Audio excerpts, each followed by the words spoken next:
بسم اللہ الرحمن الرحیم۔ السلام علیکم، میں ہوں آپ کا بھائی عباس حمدانی، آپ دیکھ رہے ہیں جعفریات ٹی وی۔ آج کا ہمارا موضوع گفتگو ہے مرتبہ مسلمانی اور محفل الست۔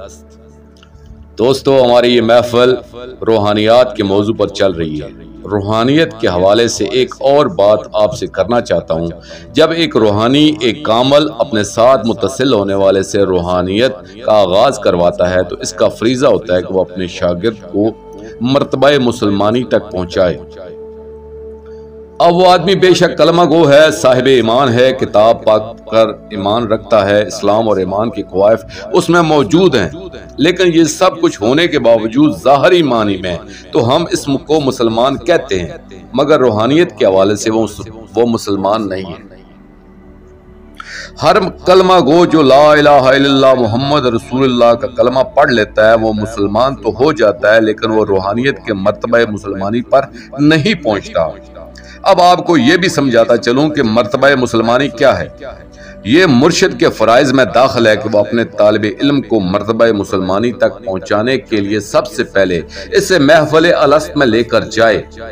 آگے آپ کو پتا چلے گا کہ یہ سفر کس طرح کیا جاتا ہے اور یہ مراتب کس طرح طے کیے جاتے ہیں۔ میں آپ کو پہلے تھیوری سے دے رہا ہوں، پہلے اسے مکمل کمپلیٹ کرنے کی کوشش کروں گا تاکہ پھر آپ کو عمل تک لایا جا سکے۔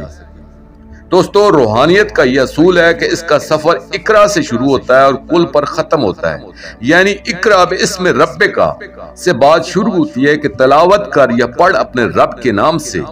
اب جس وقت وہ پڑھ چکے گا دوسرے سے کہے گا قل هو اللہ احد، اب تم کہو کہ اللہ ایک ہے۔ جس شخص کا کل درست نہیں ہوگا، یعنی جو بات ابھی تک وہ خود نہیں سمجھ سکا یا یاد نہیں کر سکا یا نہیں کہہ سکا، تو وہ دوسرے کو کیا سکھایا یا سمجھا سکتا ہے۔ تو مرتبہ مسلمانی کے لیے یہ ہوتا ہے کہ ایک روحانی، ایک مرشد کامل اپنے طالب علم کو جب پہلے مراقبے میں اتارتا ہے تو مراقبے میں اتار کر زمان و مکان سے آزاد کرتے ہوئے اسے محفل الست میں کھڑا کر دیتا ہے۔ اسے وہ بزم دکھاتا ہے جہاں خالق کی طرف سے یہ آواز گونج رہی ہوتی ہے کہ الست بربکم، کیا میں تیرا رب نہیں ہوں؟ تو یہ بھی کہتا ہے کہ بلا بلا، بے شک بے شک تو میرا رب ہے۔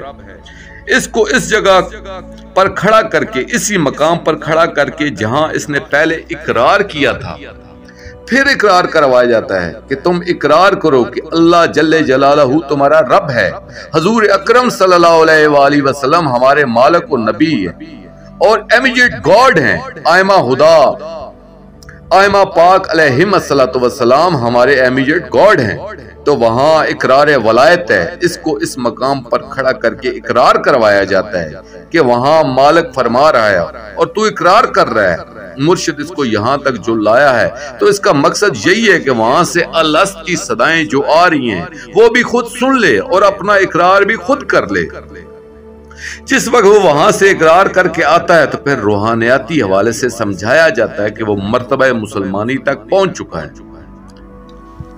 دوستو، آخر میں شکریہ ادا کروں گا اپنے مرشد کریم سید محمد جعفر الزمان نقوی البخاری سرکار دامضی اللہ تعالیٰ کا یہ مضمون میں نے ان کی کتاب گوہر روحانیات سے پیش کیا ہے، اور آخر میں اپنے پاک شہنشاہ کی بارگاہ میں دعا کریں الجل الجل یا ولی المظلومین، یا سفینۃ النجات، یا سلطان المنصور، اجر اللہ تعالی فرجک صلوات اللہ علیکہ، یا ربا محمد و آل محمد صلی اللہ محمد و آل محمد واجل فرج آل محمد صلی اللہ علیہ وآلہ وسلم۔